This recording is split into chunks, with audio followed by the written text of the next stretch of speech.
네, 오늘은 우리가 그 열왕기하 13장에 있는 말씀입니다. 열왕기하 13장의 제목은 문제는 근원에 있다라는 제목입니다. 문제는 근원에 있다. 우리가 이제 그 생활하다 보면 어떤 문제를 이렇게 만나게 되는데 그 문제를 해결하는 방법은 두 가지가 있죠. 일단 그 문제 자체를 겉으로 해결하는 방법이 있고, 그 문제의 근원으로 들어가서 근원적인 것들을 해결함으로 온전하게 그 내 문제를 해결하는 방법이 있습니다. 어떻게 보면 우리가 이제 그 겉으로 드러난 내 문제를 이렇게 해결하는 것이 더 빠르고 더 확실해 보입니다. 근데 그 문제를 근원에서 해결하지 않고 지금 나에게 있는 그 문제 자체만 이렇게 겉으로 이렇게 드러난 부분만 해결하게 된다면 결국은 이제 그것이 또다시 나에게 문제가 될 수밖에 없고 반복돼서 그 일이 나에게 찾아올 수밖에 없는 거죠. 그래서 지금 그 열왕기하 13장에 보시면 북왕국 이스라엘의 왕들이 계속되는 반복되는 문제를 가지고 있습니다. 우리 그 13장 1절부터 보시면 유다의 왕 아하시아의 아들 요아스의 제23년에 예후의 아들 여호아하스가 사마리아에서 이스라엘 왕이 되어 17년간 다스리며, 2절을 보시면 그 문제가 나타나죠. 여호와 보시기에 악을 행하여 이스라엘에게 범죄하게 한 느밧의 아들 여로보암의 죄를 따라 가고 거기서 떠나지 아니하였으므로, 이렇게 되어 있습니다. 그러니까 지금 이 여호아하스가 예후의 아들로서 왕이 되었습니다. 우리가 앞에서 본 것처럼 하나님께서 예후에게 그가 이 아합의 그 왕가를 완전히 다 물리치고 또 이세벨을 죽인 것에 대한 그 보상으로 예후의 그 자손 4대까지 4대가 왕 되는 것을 허락해 주셨습니다. 첫 번째 아들로서 여호아하스가 이제 왕이 되어서 17년간 다스리게 된 것이죠. 근데 이 여호아하스에게 있어서도 문제가 있었던 것입니다. 그가 예후의 아들로서 그렇게 이제 이스라엘을 개혁하고 정말 하나님을 섬기겠다고 해서 왕이 되었고, 예후도 마찬가지죠. 근데 예후도 그 일을 이루지 못했고 그의 아들 여호아하스가 왕이 되었는데도 그도 역시 마찬가지로 하나님의 일을 또 이루지 못하고, 그만 2절에서 말씀처럼 여호와 보시기에 악을 행하여 이스라엘에게 범죄하게 한 느밧의 아들 여로보암의 죄를 따라 가고 거기서 떠나지 아니했으므로 라고 되어 있습니다.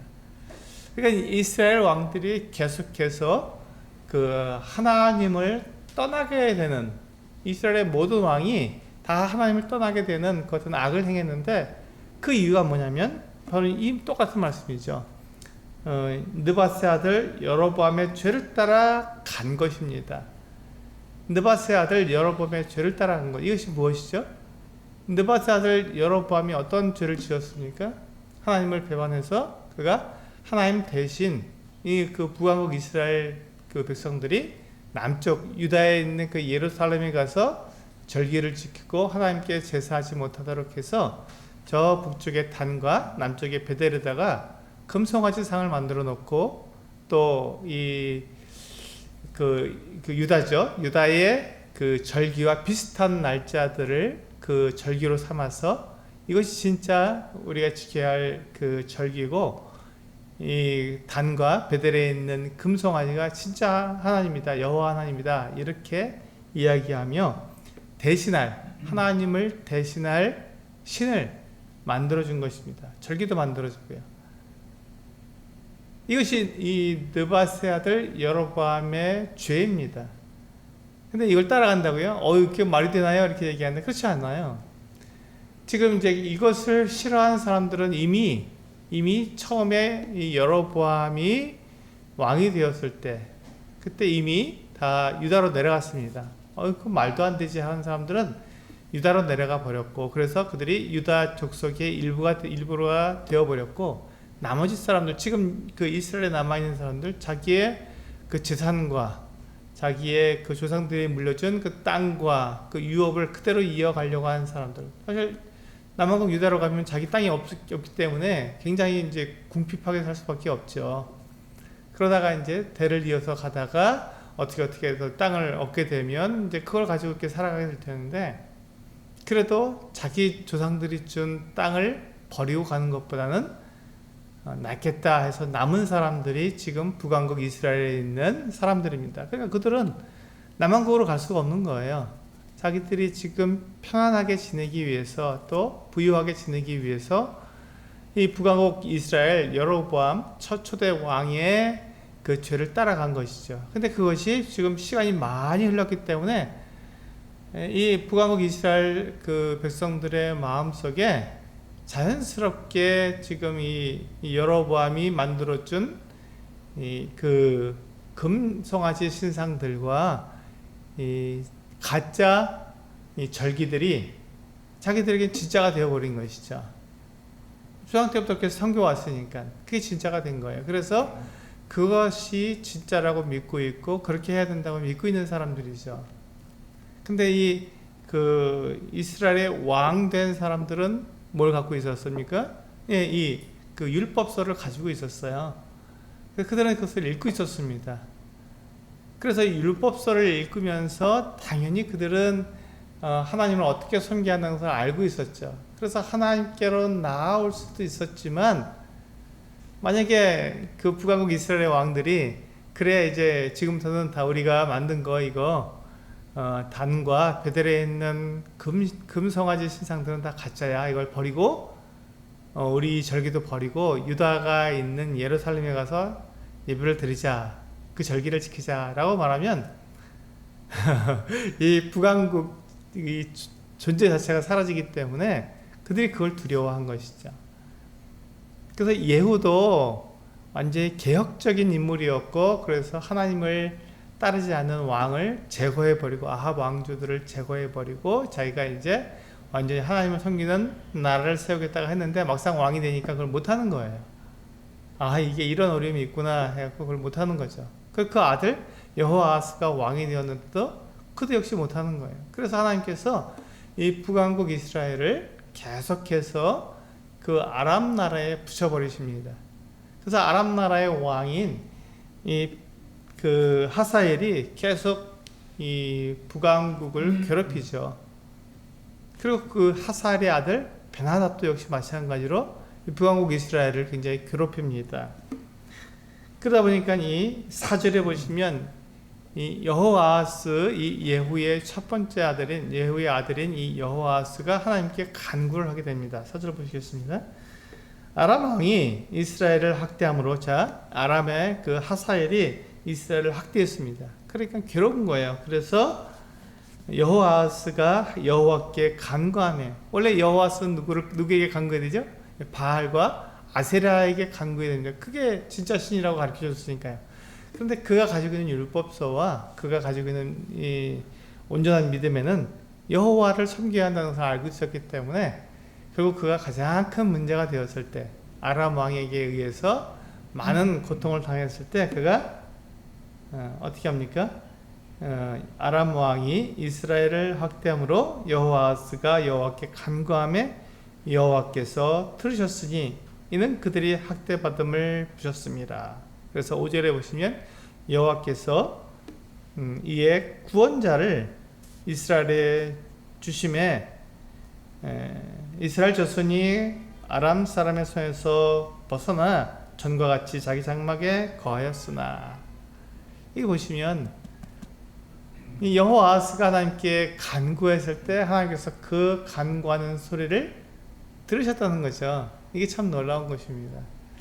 여호아하스가 이 그 초대왕 북이스라엘의 초대왕인 여로보암의 길을 따라갔는데도 불구하고 하나님께서는 계속해서 이 그 북왕국 이스라엘의 왕의 기도를 들어주신 거예요. 이뿐만 아니라 이 다음 왕인 요시야, 여호아하스의 아들 요시야가 왕이 되었을 때도 하나님께서는 그와 함께 하셨어요. 그래서 우리 14장에 보시면 이때 그 그 선지자가 누구였냐면 북왕국 이스라엘의 선지자가 누구였냐면 요나였습니다. 우리 잘 알고 계시죠? 요나에 대해서. 예, 니느웨에 가서 이렇게 그 멸망을 예고했던 요나. 이 요나가 이 북왕국의 그 유명한 선지자였습니다. 엘리사가 이제 오늘 13장에서 죽게 되고 14장에서 보면 이 요나가 활동하는 것을 볼 수가 있어요. 그러니까 선지자가 대부분의 선지자가 사실은 북왕국에서 일을 했습니다. 왜 그랬을까요? 왜 대부분의 선지자들이 북왕국에서 일을 했을까요? 네, 북왕국이 하나님을 떠났기 때문에 하나님의 은혜와 사랑을 이스라엘 백성들에게 나타내야 했기 때문에 하나님께서는 북왕국에다가 계속해서 선지자를 보내신 거예요. 돌아와라, 돌아와라. 하나님께서 너희들을 여전히 사랑하신다. 너희가 돌아가기만 하면 받으신다. 너희를 멸하고 너희를 없애려고 하는 것이 하나님의 뜻이 아니다. 너희를 사랑하고 너희와 함께 하려고 하니까 두려워하지 말고 하나님께 돌아와라 하는 것이 이 북왕국에서 사역한 선지자들의 일관된 그 메시지였습니다. 왜 그랬다고요? 네, 북왕국 이스라엘이 하나님을 떠났기 때문에 하나님의 사랑을 그들에게 나타내야 했기 때문에 하나님께서는 더 많은 선지자들을 북왕국에서 일하게 하시고 그들이 아주 분명한 메시지를 그들에게 북왕국 이스라엘 사람들에게 전해야 했죠. 만약에 이 북왕국 왕이 하나님을 오해하지 않고 그들이 그 베델과 이 단에 있는 금송아지 신상들을 없애고 이 절기와 이 제사 방법을 원래대로 돌이켜서 예루살렘에 가서 그렇게 절기를 지킨다 할지라도 하나님께서는 결코 북왕국을 없애지 않으셨을 거예요. 또 없앤다 할지라도 그들을 이렇게 그 하나님께서 보호하셨던 방법이 있었을 것입니다. 그러나 그들이 그것을 믿지 못하고 계속해서 북왕국이 결국 사라진다고 생각해서 그들이 그 두려움을 느꼈기 때문에 하나님을 떠나간 것이죠. 이 보시면 그렇게 해서 이제 이 여호아하스가 17년 동안 다스리고 죽고 이제 그의 아들 요아스가 왕이 됩니다.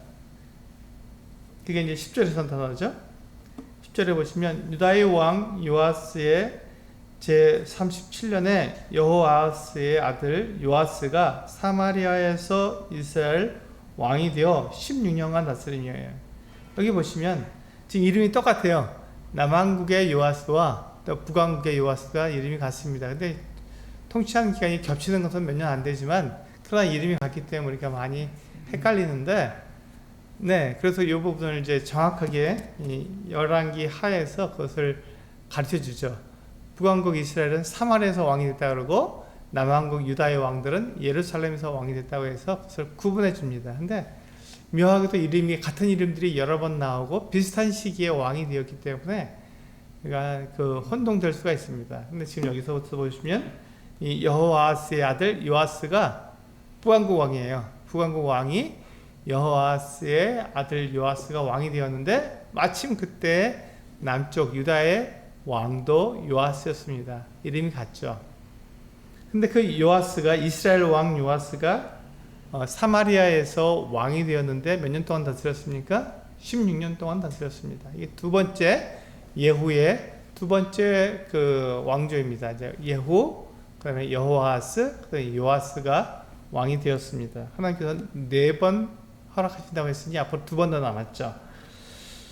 이 여호아스의 아들 요아스가 왕이 되었는데 그분 요아스 왕도 그가 분명히 하나님을 섬겼어야 되는데 그것도 그렇게 못하는 거예요. 11절에 보시면 똑같은 말이 나옵니다.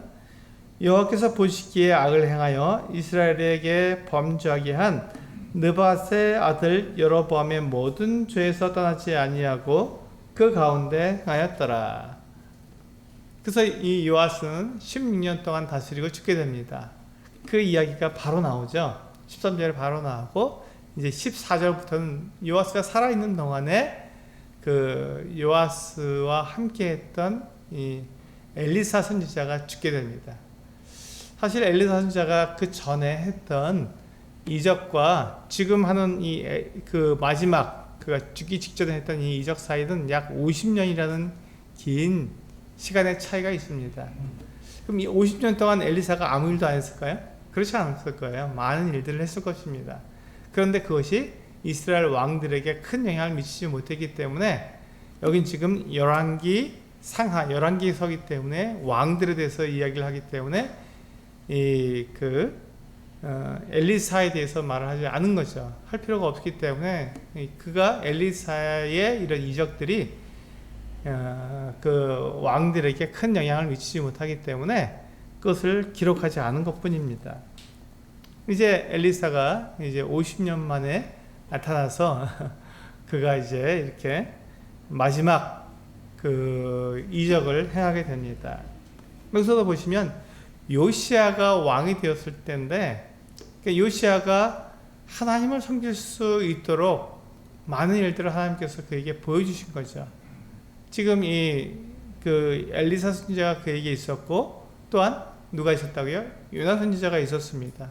그렇기 때문에 요시야가 결코 하나님을 섬길 수 없어서 그에게 하나님의 능력이 나타나지 않아서 그가 하나님을 섬길 수 없었다라고 말하는 것은 거짓말입니다. 그는 얼마든지 하나님을 섬길 수 있었고 그렇게 할 수 있었지만 그의 문제는 다시 근원으로 돌아가죠. 그가 하나님을 떠나고 또 그가 하나님이 미워하시는 일을 했던 그 원인은 다시 근원으로 돌아갑니다. 첫 번째 왕이었던 느바세 아들 여로보암의 죄를 그가 따라갔다는 것이죠. 이게 근원이에요. 이게 진짜 문제입니다. 그들이 다른 문제가 있어서 하나님을 떠나간 게 아니라 느바세 아들 여로보암의 죄를 따라간 것, 이것이 그들이 가지고 있었던 진짜 문제였죠. 결코 하나님이 그들에게 사랑을 나타내지 않거나 또 하나님의 선지자들이 없어서 그들이 잘 몰라서 하나님을 떠나서 한 것이 아니라 그들은 얼마든지 하나님을 따를 수 있었고 또 그것을 정확히 알고 있었고 그것을 알려주는 선지자들이 있었고 특히 이제 요아스 같은 경우에는 엘리사 선지자가 이제 마지막 이적을 보여주는데 어떤 이적을 보여줍니까?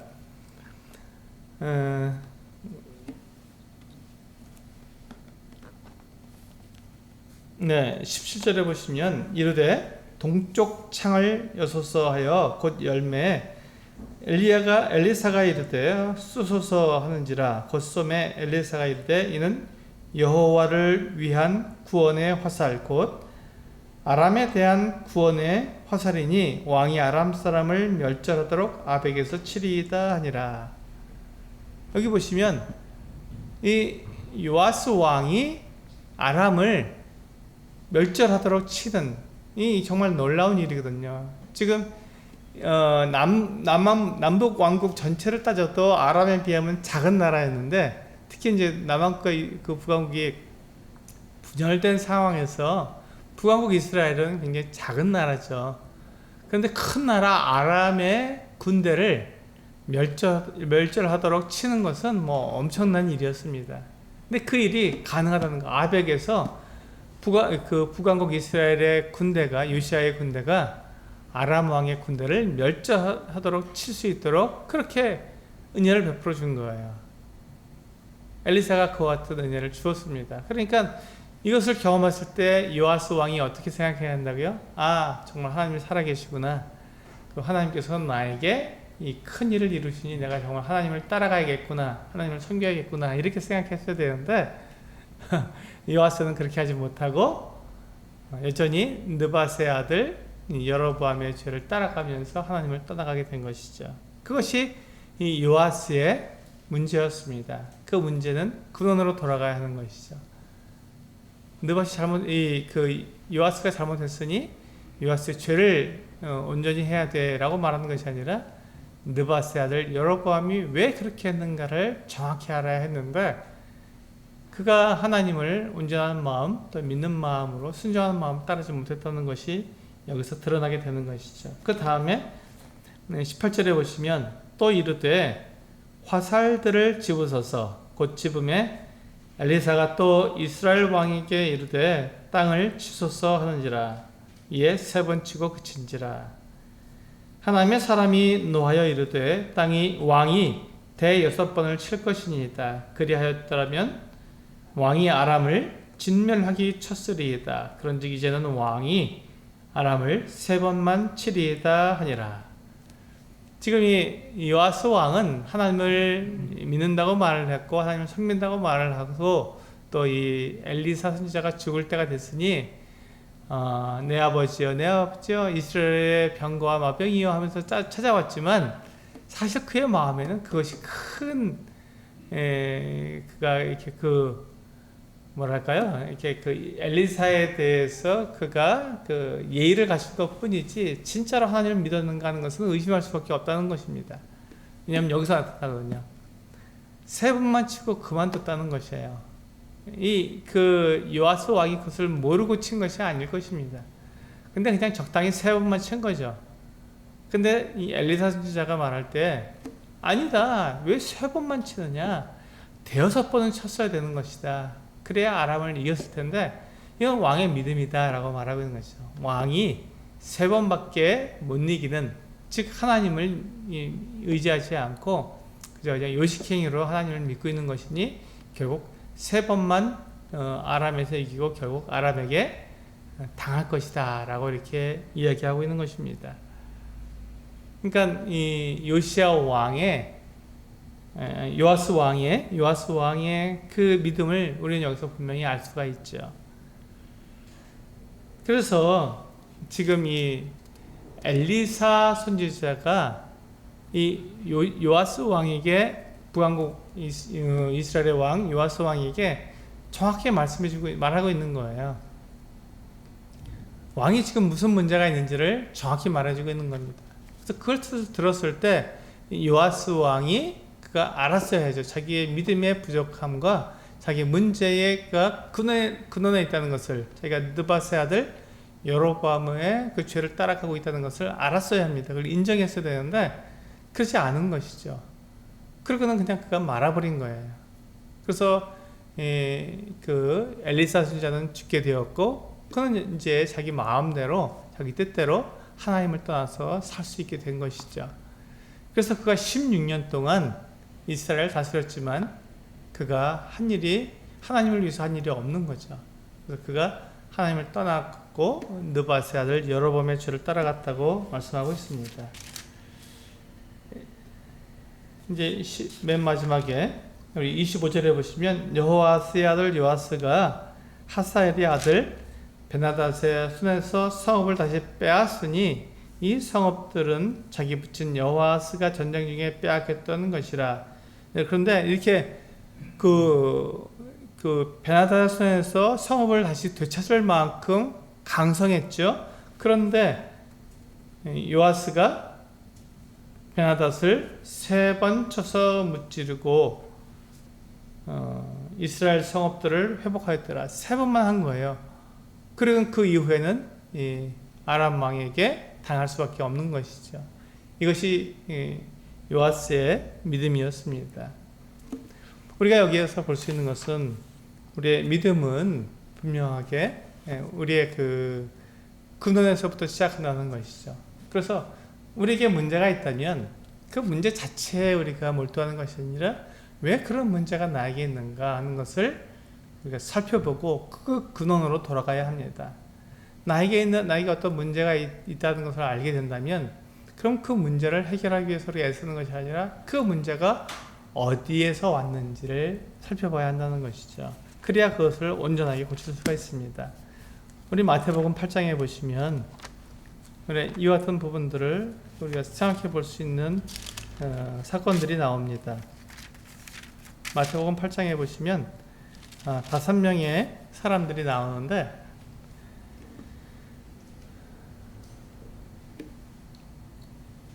8장 맨 앞부분에 보시면 2절에 보시면 한 나병 환자가 나와 절하며 이르되 주님께 나왔습니다. 주여 원하시면 저를 깨끗하게 하실 수 있나이다 하거늘.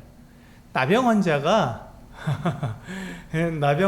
예수님께 나와서 원하신다면 저를 깨끗하게 할 수 있습니다. 이거 대단한 믿음입니다. 나병은 불치병이기 때문에 알 수가 없죠. 지금도 우리 나병을 치료할 수가 없습니다.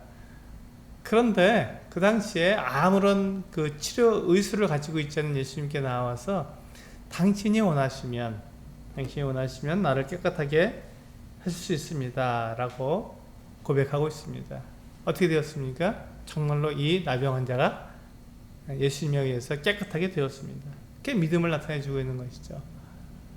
나병 환자가 어떤 약물에 의해서 치료되는 것도 아니고 어떤 치료 방법에서 치료되는 것이 아니라 그저 믿음으로 말미암아서 예수님께서 말씀함으로 그것이 치료됐다는 것은 나병 환자의 믿음이 정말 대단했다는 것을, 예수님에 대한 분명한 믿음을 갖고 있었다는 것을 우리에게 말해주고 있죠. 두 번째 인물은 5절에 나타나고 있는 한 백부장입니다. 예수께서 가버나움에 들어가시니 한 백부장이 나와 간구하여 이르시되 주여 내 하인이 중풍병으로 집에 누워 몹시 괴로워하나이다. 이르시되 내가 가서 고쳐주리라. 백부장이 대답하여 이르되 주여 내 집에 들어오심을 나는 감당하지 못하겠사오니 다만 말씀으로만 하옵소서. 그러면 내 하인이 낫겠나이다. 여기 보시면 이 백부장은 이스라엘 사람이 아닙니다. 이 사람은 외국인이에요. 특히 이탈리아 부대의 그 같은 장교였을 것입니다. 백부장이니까요. 그 현지인을 백부장으로 삼지 않고 당연히 장교는 그 로마 군대의 장교를 사용하게 됩니다. 그렇기 때문에 지금 이 백부장은 외국인이죠. 근데 예수님께서 내가 너희 집에 들어가서 그 하인을 고쳐준다니까 이 백부장이 아이고 주님 어떻게 제가 이방인인데 이방인의 집에 들어오십니까? 그건 저는 감당하실 수가 없습니다. 그러니까 말씀만 하시면 충분합니다. 네, 이게 이 백부장의 믿음이죠.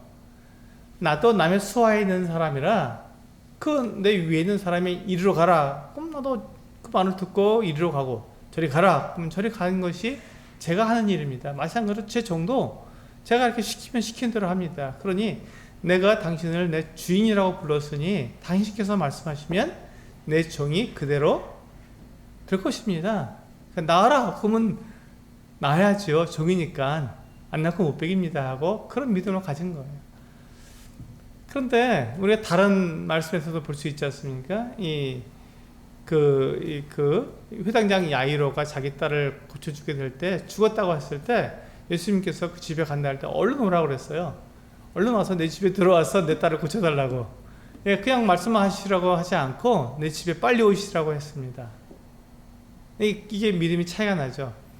중풍병자로 앓고 있는 그 종, 그건 이방인이었어요. 이방인이 예수님께 말하기를 당신이 거기서 말씀만 하셔도 내 주인은, 내 하인은 낫습니다.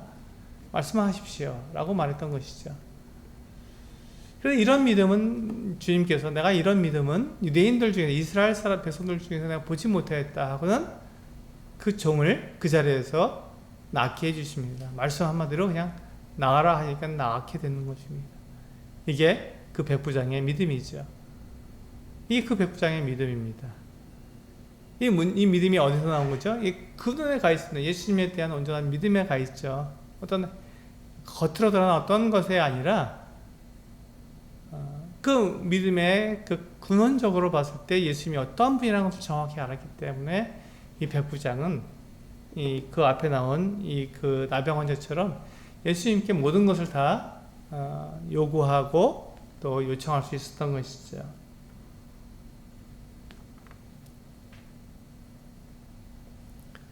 세 번째 14절에 보시면 이제 예수께서 베드로의 집에 들어가사 그의 장모가 열병으로 앓아누운 것을 보시고 그의 손을 만지시니 열병이 떠나가고 여인이 일어나서 예수께 수종들더라. 이거 보시면 베드로의 장모가 나옵니다.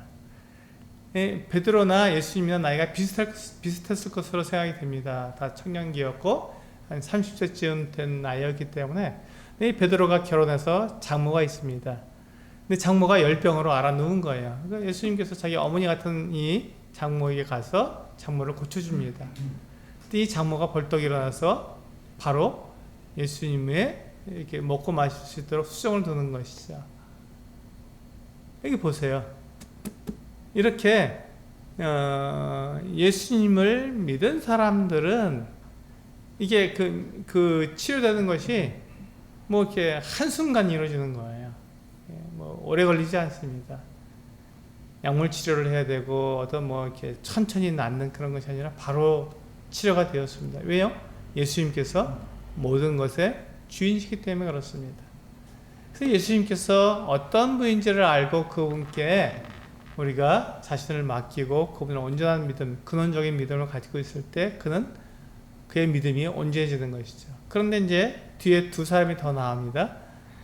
그 사람들은 어떤 사람인지 한번 보겠습니다. 18절에 보시면 18절에 보시면 예수께서 무리가 자기를 애워싸는 것을 보시고 건너편으로 가기를 명하시니라. 19절 한 서기관이, 이 사람이 서기관이라는 사람입니다. 서기관은 율법사라고도 호칭하고 율법학자라고도 하고 이 사람은 굉장히 높은 사람이죠. 그 이스라엘의 굉장히 그 높은 율법을 가르치고 또 율법을 써서 알려주는 대단히 높은 사람입니다. 그 서기관이, 율법학자라고도 말하는 그 서기관이 예수님께 나왔습니다. 뭐라고 말하냐면 예수께 아뢰되 선생님이여 어디로 가시든지 저는 따르리이다. 네, 이가 이렇게 말한 거 보면 대단한 믿음이라고 생각했는데 예수님께서 뭐라고 말씀하시냐면 20절에 예수께서 이르시되 여우도 굴이 있고 공중에 새도 거처가 있으되 인자는 머리 둘 곳이 없다 하시더라. 그러니까 이 지금 서기관이 한 말에 대해서 예수님께서 서기관에게 도전하시는 거예요. 네 믿음이 온전하지 않다고 말씀하시는 것이죠. 왜 온전하지 않습니까? 이 서기관이 예수님을 부르는 그 호칭을 한번 보세요. 뭐라고 부르고 있습니까? 선생님이요. 랍비라는 호칭입니다. 예수님의 제자들은 예수님을 이렇게 부른 적이 없습니다. 예수님을 주여라고 불렀습니다. 로드라고 불렀죠. 그리고 예수님 앞에 그들이 무릎을 꿇을 수 있었습니다. 유대인들은 왕이나 하나님이 아니면 왕에게도 잘 무릎을 꿇지 않는 사람들입니다. 그러니 뭐 이방신에게 무릎 꿇는 건 말할 수가 없죠. 근데 이 예수님에게는 무릎을 꿇었습니다. 왜 그렇습니까? 예수님을 로드라고, 주라고 불렀기 때문에 그렇습니다. 그들이 하나님이라고 불렀기 때문에 그렇습니다. 그래서 그들은 예수님께 무릎 꿇는 것이 어렵지 않았어요. 그런데 이 서기관은 예수님을 뭐라고 불렀냐면 선생님 하고 불렀습니다. 라비어 하고 부른 것이죠. 이거는 그냥 사람들이 보통 다른 사람을 높여서 부르는 사람, 그 사람에서 뭔가 좀 배울 만한 것이 있다라고 생각하는 사람들이 부르는 호칭입니다. 이 서기관은 예수님을 자기 인생에 있어서 어떤 구원자, 하나님의 아들이라고 생각한 것이 아니라 그저 그냥 자기의 명예를 좀 더 높여줄 수 있는 어떤 새로운 가르침을 받을 수 있는 그런 선생으로만 알았던 것이죠. 가룟 유다도 예수님께 뭐라고 불렀습니까? 다른 제자들은 다 로드, 주라고 불렀지만 가룟 유다는 예수님을 선생님, 랍비라고 불렀습니다. 그래서 그가 예수님을 부인하게 됐고 배반하게 되었죠. 여기 그 서기관도 예수님을 선생님 하고 부르면서 결국은 그가 가지고 있는 원래의 그 같은 근원적인 욕심을 예수님께서 아신 것이죠. 그래서 여우도 굴이 있고 공중에 나는 새도 깃들 곳이 있지만 이 인자는 머리 둘 곳이 없다. 인자를 따라봐야 네가 얻을 것이 없다. 네가 영광 받을 것이 없다. 네가 새롭게 뭔가를 가질 만한 것이 없다. 하고 이야기해 주신 것입니다. 그러니까 이 서기관이 자기가 생각한 것과 다르기 때문에 그의 믿음이 들통이 나간 것이죠. 마지막으로 다섯 번째 한 사람이 또 나옵니다. 21절에 보시면 제자 중에 또 한 사람이 이르되 주여 내가 먼저 가서 내 아버지를 장사하게 허락하옵소서. 22절 예수께서 이르시되 죽은 자들이 그들의 죽은 자들을 장사하게 하고 너는 나를 따르라 하시니라. 이렇게 말씀하고 있습니다. 이 부분에 대해서 많은 그 오해가 있지만 이 부분은 그 이스라엘 사람들의 장례법을 알면 그렇게 어려운 건 아닙니다. 이스라엘 사람들은 장례법이 있습니다. 그 장례법이 어떻게 되냐면 사람이 죽으면 그 시체를 그 바위로판 무덤에 이렇게 한 사람이 들어갈 만큼 이렇게 길게 굴을 파놨어요. 그 거기다가 이제 그 죽은 사람을 시신을 거기다 넣습니다. 그리고 이제 시간이 지나면 어떻게 됩니까? 그 사람이 거기에서 썩게 되겠죠. 그리고 시간이 되면 이제 그 썩은 몸에서 이제 뼈만 남습니다. 그게 한 1년 정도 걸립니다. 1년 정도가 되고 나면 이제 그 무덤 문을 열면 그 사람의 살이 다 썩어서 사라지고 뼈만 남아 있는 거예요. 그래서 이제 그때 가족들이 들어가서 그 장례법을 치르게 됩니다. 장례를 치르게 되는 거죠. 그래서 그 사람의 뼈를 쭉 모아다가 납골함에다 넣고 그 사람을 이제 정말로 이렇게 유골을 모셔두는 것이죠. 그러니까 처음에 장례를 지낼 때는 그 사람을 이렇게 그 무덤 그 굴 파인 곳에다가 넣어놓습니다. 거기서 이제 시체가 썩도록 기다리는 것이죠. 다 썩으면 다시, 그러니까 1년 뒤에 다시 와서 살이 다 없어지고 뼈만 남게 되었을 때 다시 제사를 드리는 것입니다. 다시 장례를 치르는 것이죠. 유골함에 넣으면서. 그래서 이제 이때 비로소 잠이 든다라고 말하고 조상들과 함께 그가 누웠다라고 말하는 게 이 유골함에, 그 유골함에는 이제 조상들의 유골이 들어있죠. 이 유골함에 넣는 거예요. 그리고 그 이제 비어있는 그 시체를 놓는 곳은 다음 사람이 죽게 되면 거기도 놓게 되고, 그 다음에 거기서 살이 썩을 때까지 또 기다리게 되는 것입니다. 이게 보통 1년 이상 걸리게 됩니다.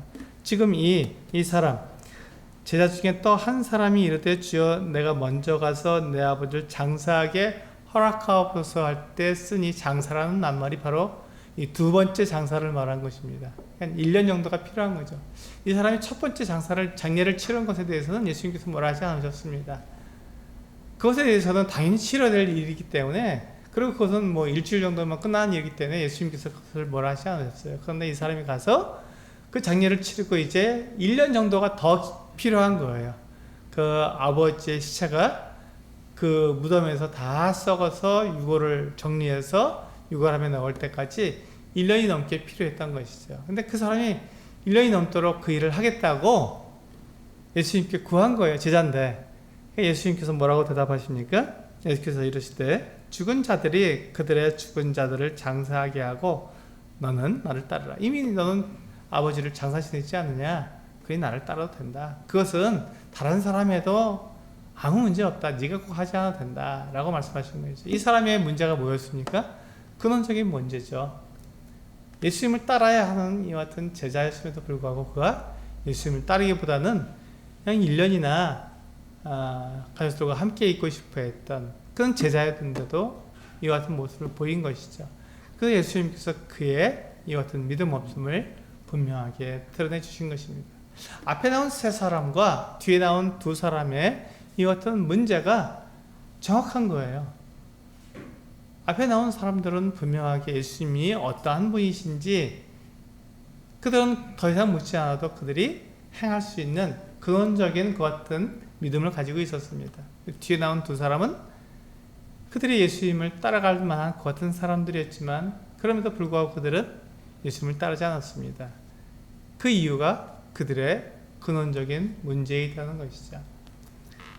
그렇습니다. 우리가 열왕기하 13장에서 보는 이 북왕국 이스라엘의 왕들의 모습, 그들이 결코 하나님이 그들과 함께하지 않아서 그들이 하나님을 떠난 것이 아니라, 그들이 하나님을 모르기 때문에 하나님을 떠난 것이 아니라 그들이 하나님을 충분히 알 수 있었고 또 많은 선지자들이 그들과 함께 있었지만 그들은 여전히 하나님을 떠났고, 그들의 근원적인 문제가 북왕국 이스라엘의 초대 왕인 느밧의 아들 여로보암이 만든 그 남왕국과의 차별성, 남왕국과 같이 되어서는 안 된다고 하는 이 가짜 신을 만들고 가짜 절기를 만든 이 근원적인 문제가 그들에게 여전히 있었다는 것이죠.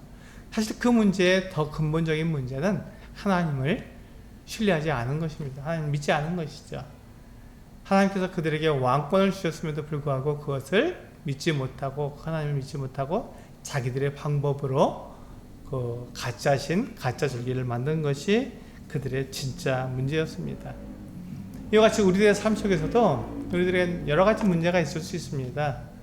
우리들의 신앙에 있어서 여러 가지 문제가 있을 수 있고 우리들의 삶에 있어서 여러 가지 문제가 있을 수 있습니다.